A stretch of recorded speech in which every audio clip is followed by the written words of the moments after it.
I'm going to start off with this, which is just a compilation of data, and we'll go through some of these issues. We already talked about how we know the distance and the fact that it changes over time.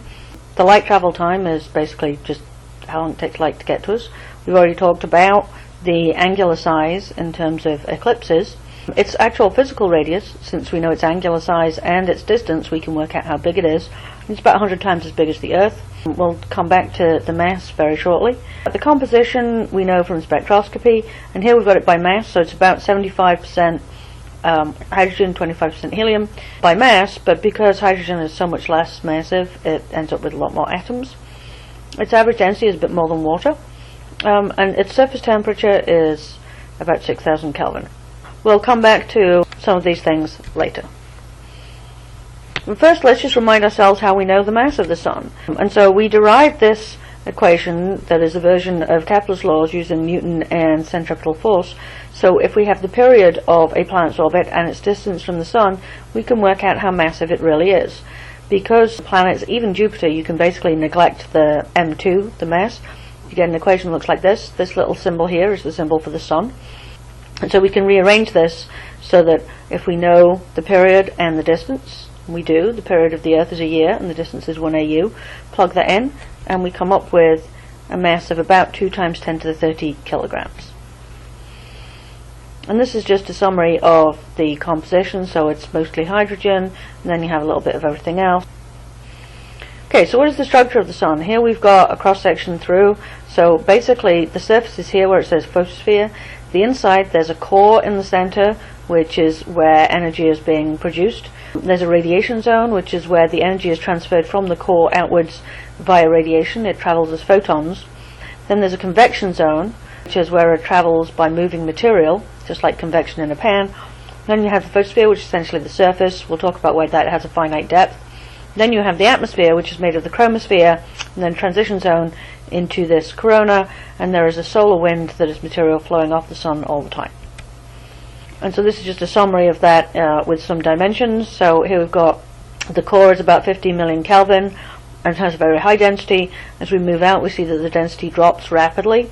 The temperature drops as we move out to the photosphere and even into the lower atmosphere, but as we move out again, it heats up again, and we'll talk a little bit about that. And here you can see what the radius is for these different zones. Okay, so here we're going to start with the interior. So we've got a core where energy is being produced. We've got a radiative zone. So like I said, this is where energy is transported as photons. It doesn't just travel straight because it bounces off of the atoms and nuclei that are in there, but it does move as photons and not by moving material. But in the convective zone, the energy is contained in here in the particles of gas, mostly hydrogen, and so it is the gas that's moving. And we're going to look at how we know this stuff. But one of the questions that is interesting to think about is, in the Sun, it's a big ball of gas. This is true for the atmosphere of the Sun, for the interior of the Sun, for the atmosphere of the Earth or any other atmosphere, and even oceans. Why doesn't everything just collapse down into a thin layer? And so we're going to look at what happens here. And essentially it's down to the fact that gas has pressure in it.